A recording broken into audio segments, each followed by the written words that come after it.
The sound of the check tearing was sharper than the crackle of the oak logs in the fireplace or the expensive jazz Julian had playing in the background. I watched, paralyzed, as my brother Julian ripped the $10 million check into four jagged pieces and tossed them onto the mahogany coffee table like they were used napkins. Then came the laughter, a sharp collective explosion of mockery that felt like a physical blow. My sister, Clara, leaned back on the designer sofa, wiping a fake tear of amusement from her eye, calling it Grandma Evelyn's most pathetic parting prank. My mother, Martha, didn't even look at the scraps. She just adjusted her pearls and sighed, complaining that there should at least been a spa gift card in the envelope to compensate for her wasted evening. My father, Arthur, swirled his 20-year-old scotch and called the checks fake monopoly money from a woman who had clearly lost her sanity in her final days. They were so busy celebrating their own perceived superiority that they didn't notice how cold the room had suddenly become. They didn't notice the way the family attorney, Mr. Sterling, was watching them from the shadows of the hallway with a look of pure, unadulterated disbelief. To them, I was just Melissa, the 28-year-old failure who chose to spend her Saturdays in a dusty workshop with Grandma instead of climbing the corporate ladder. They thought they were destroying a joke. They had no idea they were shredding their own futures. My name is Melissa. I'm 28 years old, and last Christmas Eve in Savannah, Georgia, I stood in my parents' living room and watched my entire family prove exactly why Grandma Evelyn designed this character test. As I reached down to quietly gather the pieces they had discarded, I knew something they didn't. My grandmother never played games with her legacy, and when my phone buzzed the next morning with a private call from the attorney, I realized the real inheritance was never meant for those who tore the paper. It was meant for the one who kept it. Before I tell you how those torn scraps of paper started a legal war that left my family begging for a seat at the table they kicked me away from, you need to hear how this web of greed was woven. Before we get into the rest of this story, if you've ever been underestimated or dismissed by the people who were supposed to love you, take a moment to like this video and hit that subscribe button. It helps us bring more of these stories of justice and truth to you. And while you're at it, drop a comment below telling me where you're watching from and what the local time is right now. I love seeing how far these stories travel across the world. Now, let me take you back to where it all truly began, the rainy Tuesday in November when Grandma Evelyn's health took a turn and my family's masks finally started to slip. Savannah, Georgia is a city built on old money, polished silver, and long-standing reputations. In the Callahan household, your value was measured by the title on your business card and the number of zeros in your bank account. My brother, Julian, was the golden boy, a high-stakes hedge fund manager in Manhattan who spoke in terms of market volatility and aggressive acquisitions. My sister, Clara, was the Charleston socialite, married to a man who owned half the commercial real estate in the Lowcountry. Then there was me, Melissa, the girl who preferred the smell of cedar shavings to Chanel No. 5, the girl who spent her weekends in Grandma Evelyn's dusty carriage house workshop learning how to breathe life back into century-old mahogany. To my parents, Arthur and Martha, I wasn't just a disappointment, I was an embarrassment. At every high society gala or country club brunch, they would introduce Julian and Clara with glowing pride, their voices rising as they listed their achievements. But when it came to me, they would simply tilt their heads with a forced, thin-lipped smile and say, "And this is Melissa. She's still finding herself in that old workshop." They treated my passion like a childhood hobby I had stubbornly refused to outgrow. They didn't see the art in it. They didn't see the discipline. They only saw the sawdust on my jeans.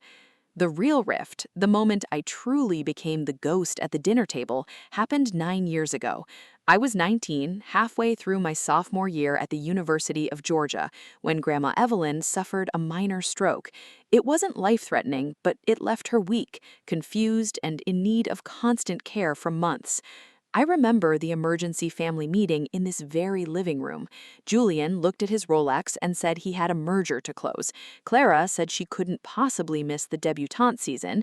My mother suggested a high-end nursing home, and my father agreed, calling it the most efficient solution.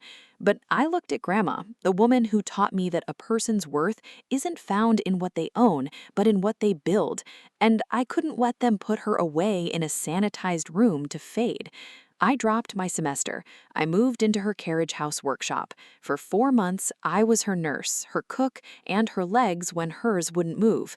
I sorted her pills, managed her physical therapy, and spent hours reading the morning papers to her when her eyes were too tired to focus. My family didn't see this as a sacrifice, they saw it as an excuse. Melissa just doesn't have what it takes for the real world, I heard my mother telling her friends over bridge. She's using her grandma's health to hide from her academic failures. They didn't know that my scholarship had lapsed because I chose to stay. They didn't care. They were happy to have the problem of grandma's care solved without them having to lift a finger or miss a cocktail party. During those months, Grandma and I forged a bond that was stronger than blood. In that workshop, as her strength returned, she didn't just teach me how to sand a table edge until it felt like water under your fingers. She taught me how to read people. Melissa, she said, her voice steady and quiet as she ran a hand over a piece of raw walnut. Most people look at a piece of wood and see what they can get for it. Very few people look at it and see what it is. It's the same with people. Don't ever let a person who only knows the price of things tell you your value. And the more she recovered, the more my family's greed intensified. They started showing up, not to check on her, but to check on the estate. They would walk through her house, whispering about which painting would look better in their foyer, or how much the acreage would fetch if it were subdivided for luxury condos. Julian even had the audacity to bring an appraiser over while Grandma was taking a nap. They treated her like she was already gone, and they treated me like the hired help who was overstaying her welcome. By the time I was 25, I was managing a small, independent furniture restoration shop. It wasn't a career in their eyes. At the last Thanksgiving dinner before she passed, my sister Clara laughed when I mentioned I was hiring my first apprentice. "That's cute, Melissa," she said, swirling her wine. "But when are you going to get a seat at the adult table? Do something that actually contributes to the Callahan name." I looked at Grandma Evelyn then. She didn't say a word. She just squeezed my hand under the table, the same way she had done for years. It was a secret language, a silent promise. She saw them. She heard every snide remark, every dismissive comment, and every greedy calculation they made. They thought they were the smart ones, the successful ones, the heirs to the throne. They had no idea that Grandma Evelyn was taking notes. She was building a ledger of her own, and every time they mocked me, every time they chose their own vanity over her well-being, they were digging a hole they wouldn't be able to climb out of. The air in my parents' dining room was thick with the scent of rosemary-rubbed prime rib and the suffocating aroma of expensive perfume. It was Christmas Eve, the first one since Grandma Evelyn had passed, but you wouldn't have known it by looking at the faces around the table. There was no grief here, only an electric sense of anticipation that made my skin crawl. The table was set with the fine Haviland china, the kind my mother only brought out for people she wanted to impress. Tonight, it seemed, they were trying to impress the ghost of Grandma's fortune. Julian sat to my father's right, looking every bit the Manhattan power broker, in a silk tie that probably cost more than my monthly rent. He spent the first 20 minutes of dinner explaining a leveraged buyout he'd just closed, using terms that were clearly meant to alienate anyone without a finance degree. Clara, draped in a cashmere shawl, chimed in with updates about her latest charity gala, though it was less about the charity and more about whose husband had donated the most to secure a front row seat. "And what about you, Melissa?" my mother asked, though she didn't look up from her wine glass. She was swirled the dark red liquid with a rhythmic, hypnotic motion. "It's a Sheraton-style credenza, Mom," I said quietly, my voice barely carrying over the clink of silverware. "And yes, I finished the restoration last week. It's headed to a collector in Atlanta." Clara let out a short, sharp laugh. A collector. That's a fancy word for someone who spends too much time at flea markets. Really, Melissa, you have the Callahan eyes for detail, and you're wasting them on old wood and varnish. Imagine what you could do if you actually applied yourself to a real career. She's happy, Clara, my father said, though it wasn't a defense. It was the kind of dismissive statement you make about a child playing in a sandbox. Some people aren't built for the high-pressure world. Your grandma was the same way, always tinkering in that workshop instead of managing the family assets properly. It's a miracle the estate stayed intact as long as it did. The disrespect in his voice made my chest tighten. They were sitting in a house she helped fund, drinking wine from a cellar she curated, and yet they spoke of her as if she were a lapse in the family's professional judgment. To them, Grandma Evelyn was just a vault they were waiting to unlock. The conversation shifted seamlessly back to Julian's bonus and Clara's new yacht her husband was eyeing. I sat there, a ghost at the feast, watching the way they looked at the empty seat at the head of the table. They didn't see the woman who sat there, they only saw the vacuum she had left behind. Then the doorbell rang. The room went instantly silent. Julian stopped mid-sentence. My mother set her glass down so hard that the wine sloshed against the gold rim. We all knew who it was. Mr. Sterling, Grandma's longtime attorney, and the only man who knew the true contents of her final wishes, had been scheduled to arrive at precisely 8 o'clock. My father stood up, smoothing his waistcoat with a nervous energy I'd never seen him from. "That will be Sterling," he said, his voice dropping an octave. "Everyone, let's move to the living room. Let's do this properly." We processed into the living room like a funeral march, though the energy was more like a pack of wolves closing in on a kill. Mr. Sterling was already waiting, standing by the fireplace. He looked older than I remembered, his face etched with a weariness that went beyond age. He held a leather briefcase with both hands, his knuckles white. He didn't offer a Merry Christmas. He didn't even offer his hand. He just looked at each of us in turn, at my father's greed, my mother's vanity, Julian's arrogance, and Clara's entitlement. When his eyes reached mine, they softened for a fraction of a second, a look of profound pity passing through them before he looked away. "Thank you for having me," Mr. Sterling said, his voice echoing in the vaulted room. "As per Sylvia's instructions, I am here to distribute the primary bequests of her estate. She was very specific about the timing and the method of this distribution." He opened his briefcase, and the snap of the locks sounded like a starter's pistol. He pulled out 5 identical cream-colored envelopes. My family practically leaned forward in unison, their eyes fixed on the paper. This was the moment they had been calculating for months. They expected deeds to the coastal properties, stock portfolios, and 7-figure bank drafts. They expected to be rewarded for their last names. They had no idea that Grandma Evelyn wasn't handing out rewards, she was handing out a mirror. Mr. Sterling reached into his leather briefcase and pulled out 5 identical cream-colored envelopes. The room was so silent you could hear the tick of the grandfather clock in the hallway, each beat sounding like a countdown. He walked around the coffee table, handing an envelope to my father first, then my mother, Julian, Clara, and finally me. Julian didn't even wait for Mr. Sterling to sit back down. He ripped the top of his envelope with the jagged impatience of a man opening a long-awaited invoice. He pulled out a single sheet of paper, a check from First National Bank of Savannah. He stared at it for 3 seconds, his brow furrowing, and then he let out a sharp, mocking bark of laughter that echoed off the high ceilings. $10 million? Julian shouted, waving the check in the air like a flag. "Dad, look at this. Grandma Evelyn really did go off the deep end at the end. $10 million on a personal check? She didn't even have $10,000 in her checking account when she died." Clara opened hers next, her lip curling in a sneer.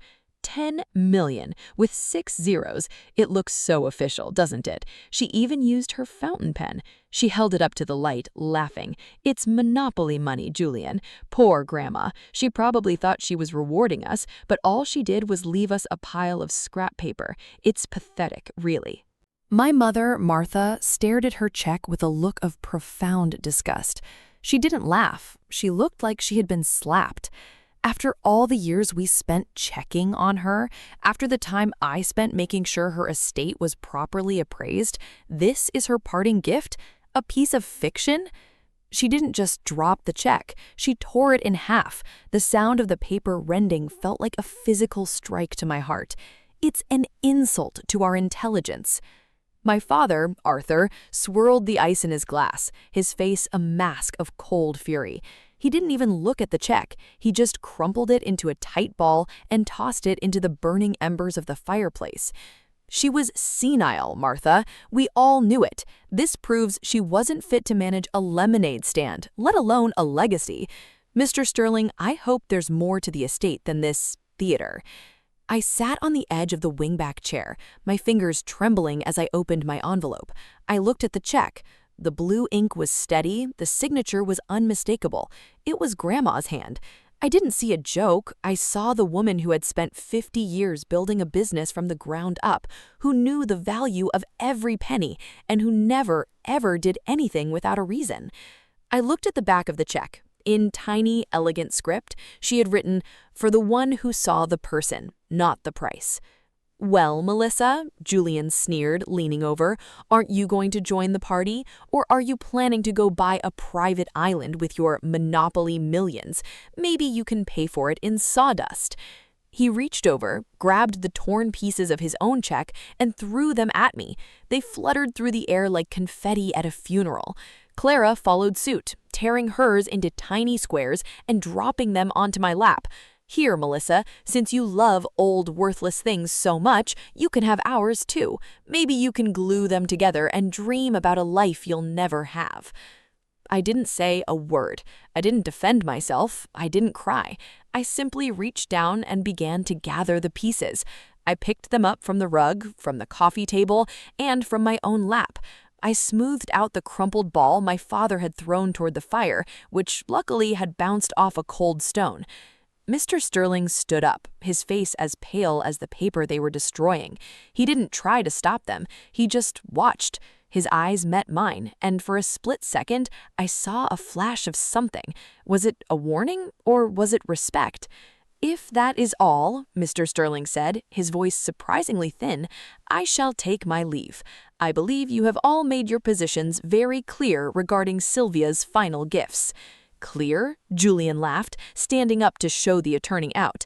"The only thing that's clear is that my grandmother died broke and crazy. Don't worry, Sterling, we'll talk about the real assets tomorrow. This little game is over." I watched them laugh as they headed toward the bar for another round of drinks, celebrating their victory over a dead woman's supposed insanity. I sat there in the settling silence, the fragments of $30 million clutched in my hand, while my own check remained perfectly folded in my pocket.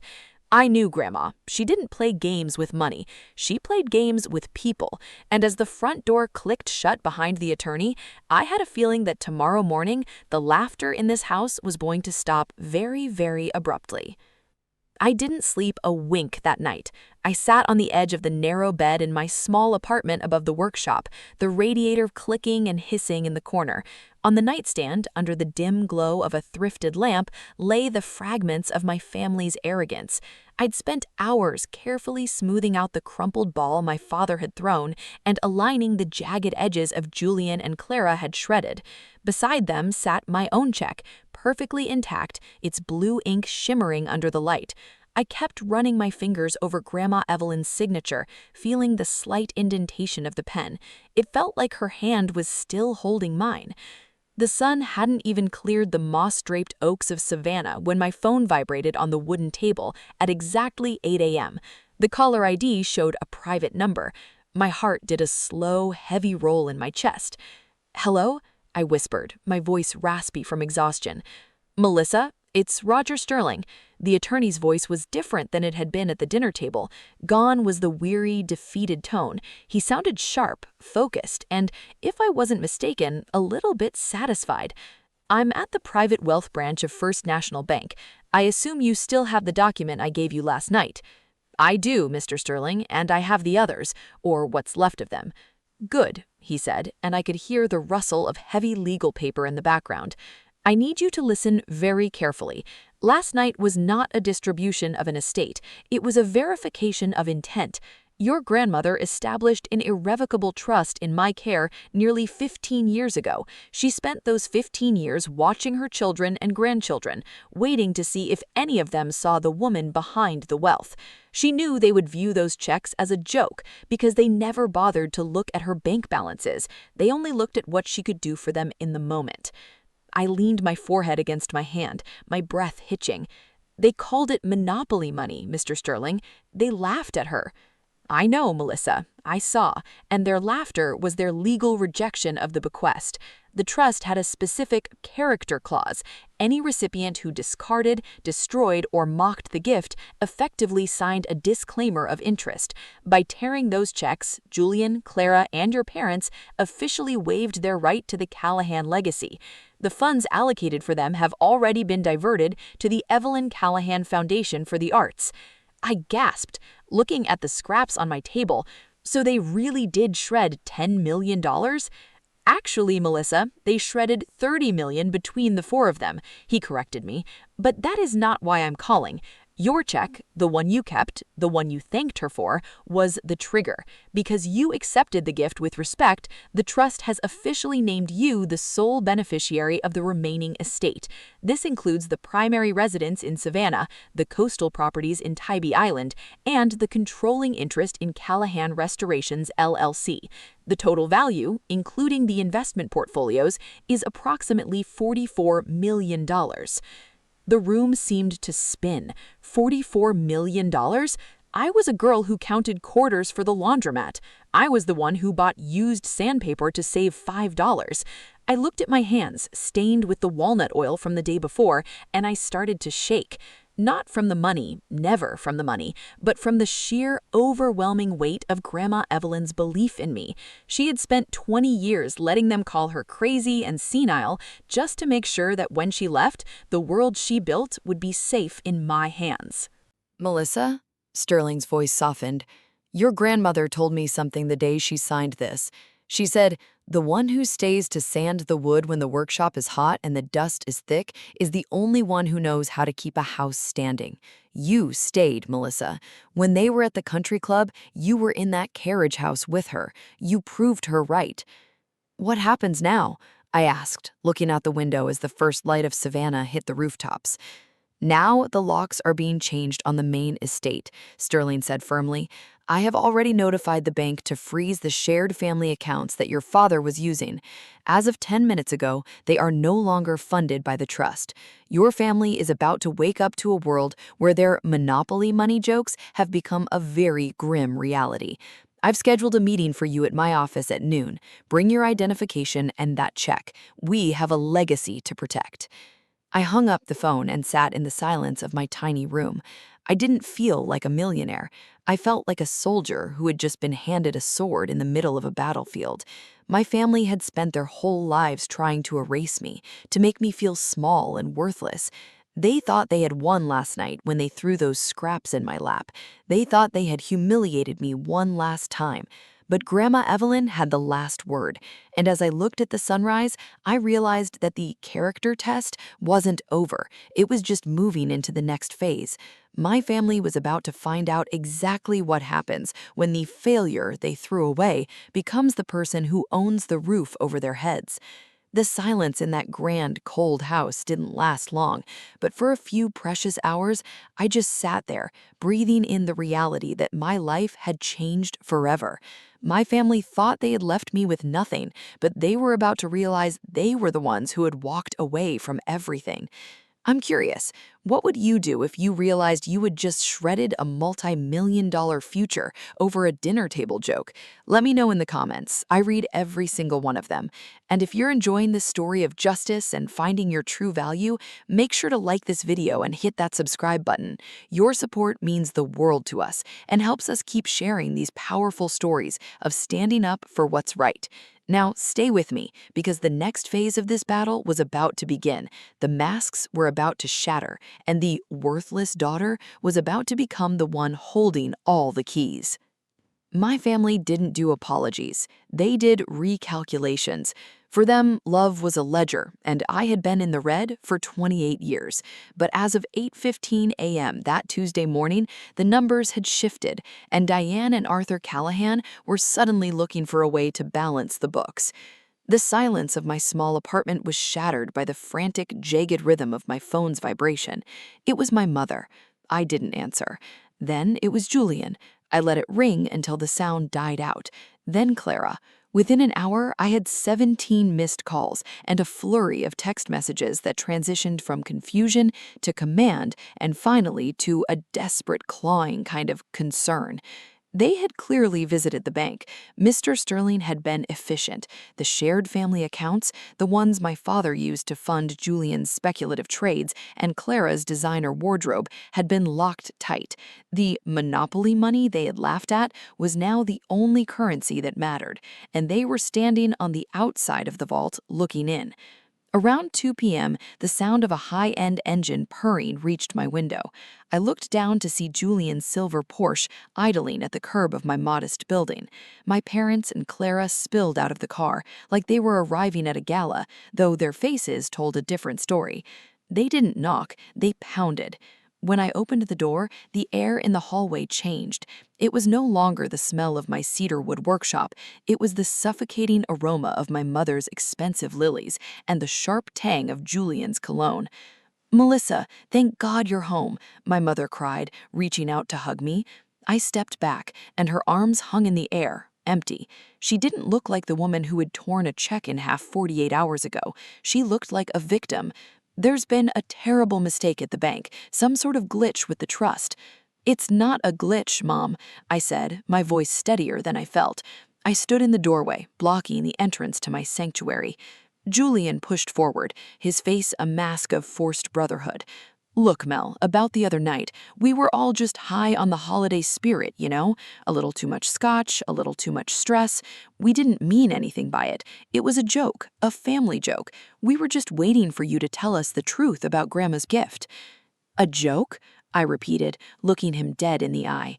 "You called it worthless. You said she was senile. You threw the pieces at me like I was the trash collector. Was that part of the punchline, Julian?" Clara stepped up, her eyes red-rimmed. She wasn't looking at me, she was looking at the small framed photo of Grandma on my side table. "Melissa, please, Derek's firm is looking at our accounts. If the trust isn't unfrozen by Friday, we lose the deposit on the new coastal build. We're talking about our reputation here. You can't let us fall because of a misunderstanding over a piece of paper." It was fascinating to watch them work. They were using the same playbook they had used for years, the one where they were the center of the universe, and I was the satellite meant to keep them in orbit.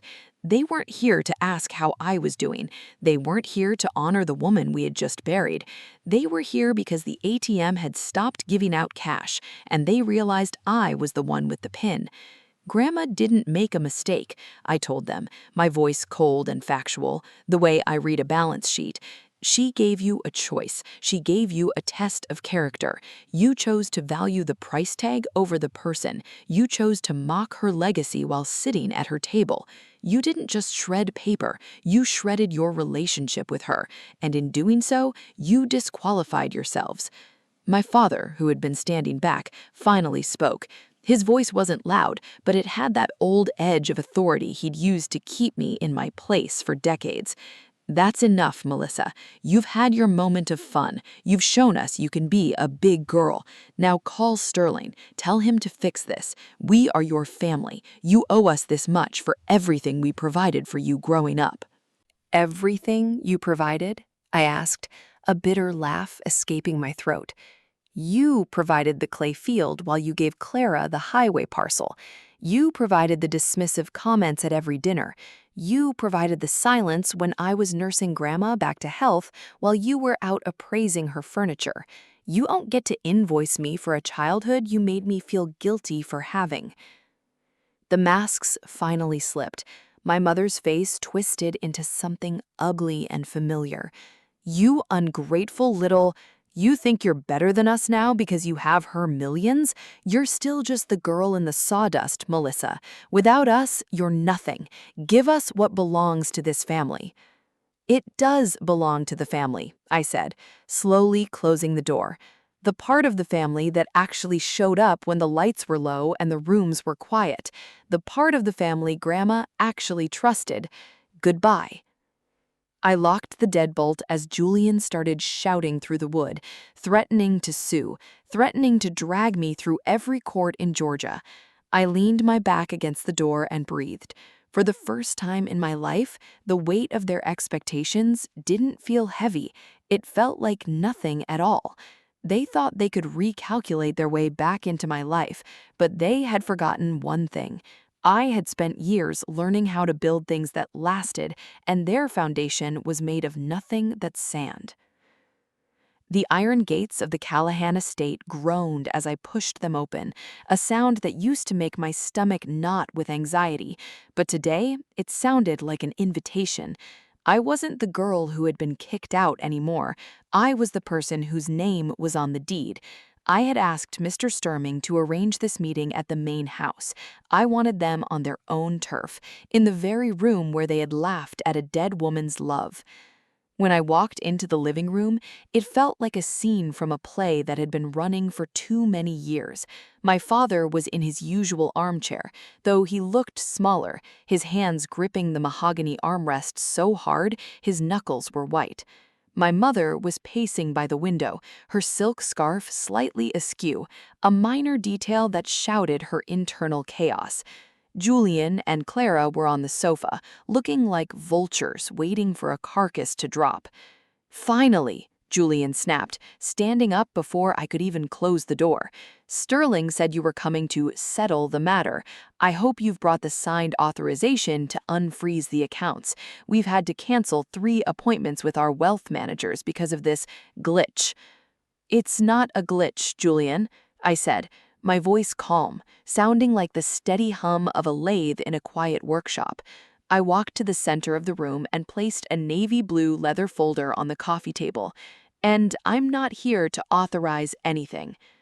"Don't be difficult, sweetheart," my mother said, her voice dropping into that poisonous, tender register she used when she wanted to manipulate me. "We know you're upset about what happened at Christmas. We all said things we didn't mean, but family don't keep secrets from each other, especially not $40 million secrets. It's tacky." I looked at her, really looked at her, and for the first time, the mother I had spent 28 years trying to please was gone. All I saw was a woman who saw her daughter as a bank account with a heartbeat. "You didn't say things you didn't mean, Mom. You said exactly what you've been thinking for years. You said I was a disappointment. You said Grandma was senile. You said her legacy was monopoly money." I opened the navy blue folder. Inside, behind clear plastic sleeves, were the jagged, torn remains of their inheritance. I turned the folder so it faced them. The shredded pieces of their checks, the ones they had thrown at me like trash, were laid out like evidence in a murder trial.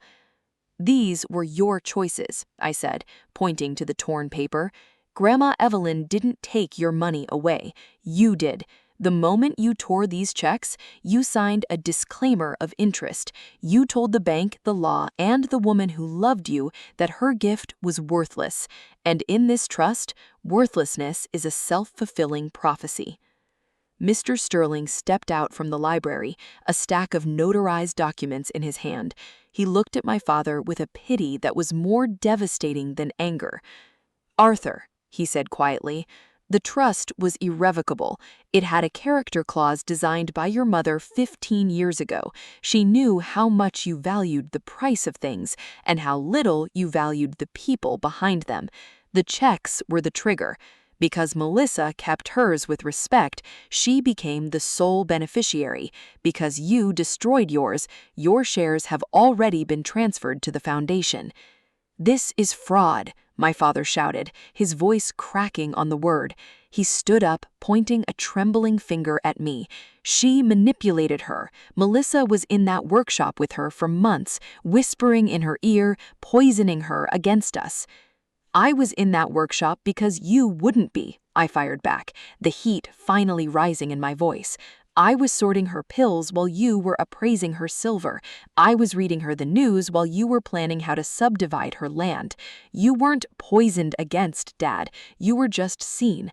For 20 years, she watched you. She watched Julian use her name to close deals, and Clara use her jewels to win social points. She waited for just one of you to show up when there wasn't a holiday or a paycheck attached to the visit. And nobody did. Nobody but the failure in the sawdust. Clara started crying, the theatrical, high-pitched cry that used to make me run to comfort her. "Melissa, please, the bank is calling our house. We have a deposit on the new build in Tybee Island. If we don't get that money, we lose everything. You can't do this to your own sister." "You did it to yourself, Clara," I said, looking at her sapphire ring, the one she had bragged about, the one she had used to mock my cheap lifestyle. "You sat at that table and laughed while you burned your own future. You thought you were mocking me, but you were just proving Grandma right. You're not a builder, Clara. You're a consumer, and the credit line has just run out." "We will sue," Julian hissed, his face red with a fury that looked like it might explode. "We'll tie this estate up in probate for a decade. You won't see a dime of that $40 million by the time we're done."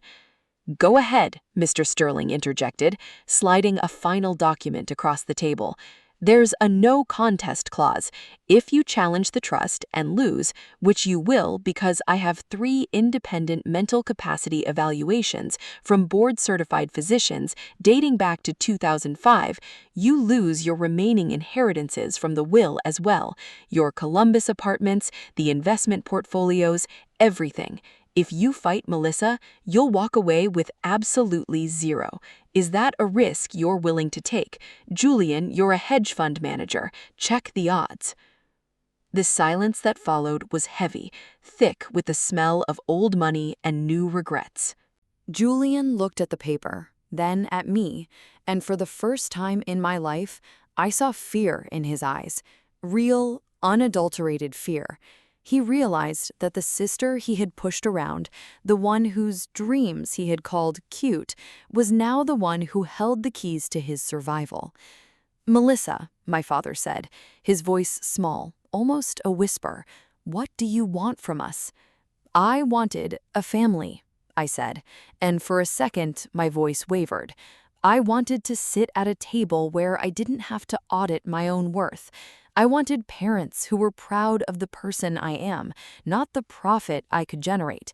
But since I can't have that, I'll take the next best thing. I'll take the truth. I closed the Navy folder and stood up. The locks on this estate have been changed. The security team is waiting at the gate. You have until 6 p.m. to pack your personal belongings. The house, the furniture, the assets, they are now part of the Evelyn Callahan Foundation, under my management. If you want to talk about a path forward, it starts with an apology that doesn't involve a dollar sign. Until then, you are guests who have overstayed their welcome. I walked out of the room without looking back. I could hear them behind me, the shouting, the crying, the desperate accusations, but it sounded like noise from a world I no longer lived in. I walked out onto the porch, breathed in the humid Savannah air, and realized that Grandma Evelyn was right. The character test was over, and as I looked at my stained hands, I knew I hadn't just inherited a fortune, I had inherited my own life. The silence that followed their departure wasn't empty.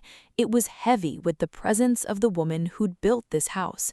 I stood in the grand hallway, listening to the echoes of my family's final bitter protests as they drove away. For the first time in my life, the air in this mansion didn't feel thin or suffocating. It felt like home. But I wasn't going to live here alone in a museum of greed.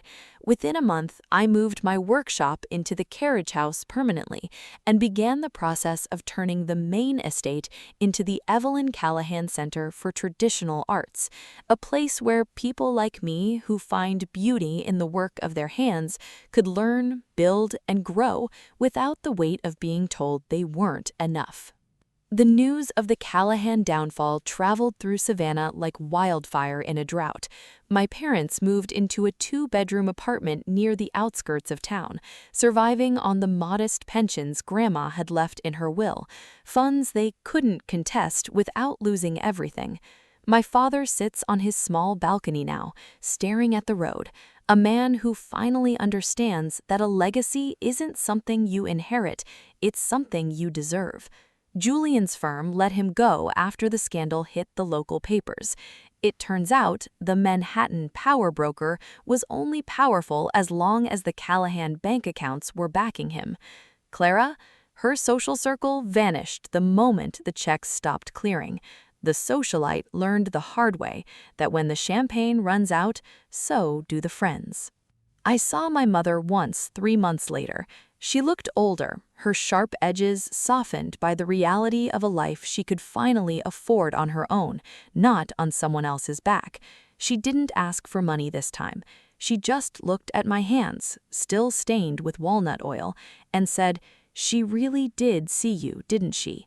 I didn't answer. I didn't have to. The greatest inheritance wasn't the $40 million. It was the realization that your worth is never decided at someone else's dinner table. It's built in the quiet hours when nobody's watching, in the dust of a workshop, in the patience of a nurse, and in the loyalty that doesn't look for a price tag. Grandma Evelyn taught me money is just a tool, but character is the foundation. I kept the shredded pieces of their checks in a frame in my workshop, not as a trophy of my win, but as a reminder of the cost of greed. Because in the end, they didn't lose a fortune, they lost the only thing that actually mattered, the truth of who they were. Thank you so much for staying with me until the very end of this emotional journey. This story wasn't just about a bank balance or a grand estate. It's a testament to the fact that your worth is never something others can define for you. It's built in the quiet hours, through your loyalty, and in the way you treat those who have nothing to offer you in return. If this story of justice and character resonated with you, please give this video a like and hit that subscribe button to join our community. It helps us more than you know. I'm curious, what would you have done if you were in my shoes that night? Would you have gathered the pieces, or would you have walked out forever? Drop your thoughts in the comments below. I read every single one of them. Check the description for another incredible story of truth and triumph that I think you'll love. Until next time, I'm Melissa. Stay strong and always remember, never let someone who only knows the price of things tell you your value.